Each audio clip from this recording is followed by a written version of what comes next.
Hey guys, Sean again with Custom Offsets TV on the YouTube. Got a vehicle spotlight for you today. 2013 GMC Sierra 2500 HD. She's gonna have the 4.5-inch BDS, some 20x10s, and some sort of 33s. Let's go.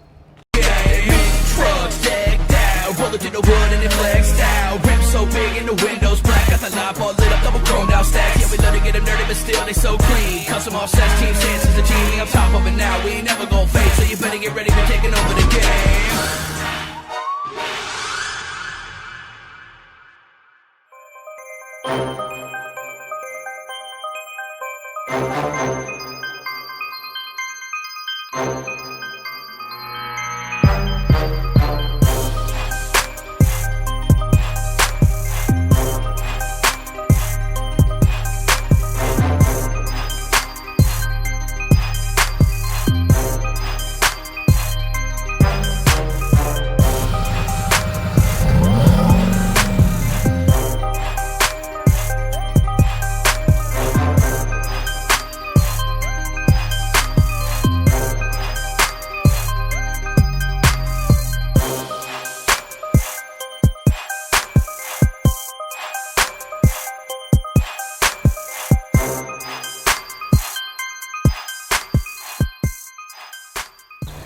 Okay guys, like I said, we're gonna start with wheels and tires because this one already had a leveling kit and then it had this wheel and tire package. So these are the 20x10 -24 Moto Metal 970s. Oh, well, I pretty much spent all my money this weekend, Walter. I have $10. So we'll do the $10 wheel test. You can see that 10 wide -24 on the Moto Metal is always pretty aggressive. You're at least at 4 inches, if not like probably 4 1/4. So it's got a nice lip wheel. And like I said, that's a 970, which has been super popular. And then for tires, he went with the Toyo Open Country AT2 Extreme. And that's gonna be a 295/55. What that 295/55 equates out to be is it's almost 33 tall. It's like 32.8 tall. And then it's 11.6 wide. So it's a little narrower. And a lot of times that's what'll help these guys get away with it, getting it to fit with just a leveling kit. But even this 2500 with a leveling kit, when he had that on here, he had to trim away the valence, and it also got into this inner liner a little bit. And then back here, you can see it basically self-norcaled and pushed that backward. And it looks like he trimmed then the plastic. He may have actually bumped that back himself. But what he did now is a 4.5-inch BDS lift kit. So you'll see the lift knuckle in here, and then the NX2 shocks, and then the new brake lines, the extended brake lines, of course.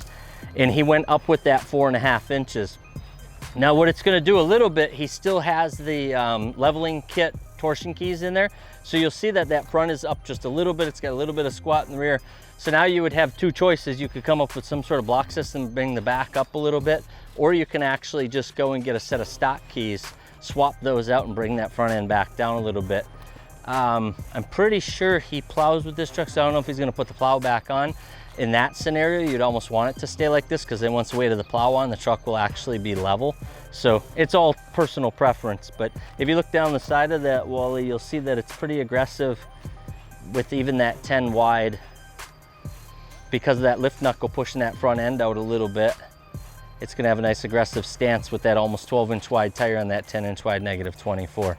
As far as the rest of the truck, it's primarily stock. Like I said, it's set up. You'll see the plow mounts down on the bottom there. This one's been putting in some work. Not one of them fancy Walmart meat trucks that you guys get so mad at us for building. See, it's got the weather guard toolboxes, both sides in the back.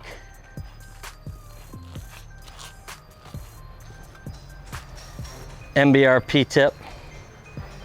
I'm sure it's got full exhaust. Yeah, it's got the full MBRP exhaust. You can see it down there underneath the frame rail a little bit. And that is pretty much that. Any questions, Wally? Nope. Wally's one of our new camera guys. He's doing a heck of a job for a young feller. But that is your 2013 2500, and that's gonna be with a 4.5-inch BDS, some 20x10 Moto Metals, and some 295/55s.